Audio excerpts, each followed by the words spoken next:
అందరు సామాన్యులే కదా. అందరూ సామాన్యులు ఎట్లా అవుతారన్న? సెలబ్రిటీలు ఉన్నారు, డబ్బున్న వాళ్ళు ఉన్నారు, బిజినెస్ మెన్లు ఉన్నారు, రాజకీయ నాయకులు ఉన్నారు. అందరూ వాళ్ళ సామాన్యులు ఎట్లా అవుతారు? పేదవాడే సామాన్యుడి కింద ఎట్లా నా లక్ష్యం ఏం లేదన్నా. సామాన్యుడి కష్టం, నేను పడ్డ కష్టం నా పిల్లలు పడుతున్నాను.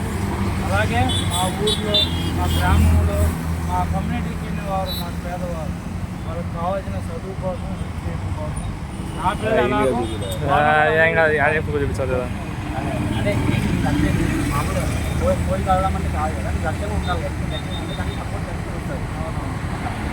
ఇదే నా లక్ష్యం. సామాన్యుడి బిగ్ బాస్లో కళాకారులు నాగార్జున గారి వేరే అభిమానిగా ఆయన మాట ప్రకారం ఆయన మీద అభిమానంతో నేను వెళ్తున్నాను.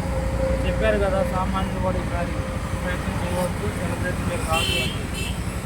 అదే నాకు కంటెంట్ తీసుకొని దాని ద్వారా ఇప్పుడు 6 రోజుల నుంచి పాదయాత్ర చేసుకుంటూ ఇక్కడ వరకు చేరుకున్నాను. ఇక్కడ నుంచి అన్నపూర్ణ స్టేజ్ దగ్గరికి వెళ్ళి సార్ని కలిసి వాళ్ళ వేళ పడైనా సరే అవకాశం ఇవ్వాల్సి వేడుకుంటూ, అలాగే 2 తెలుగు రాష్ట్రాల ప్రజలు కూడా ఈ పేదవాడి కష్టాన్ని శ్రమను గుర్తించి ఆశీర్వదించినందుకు వాళ్ళకి పాదాభి నమస్కారాలు చేసుకుంటూ ఈ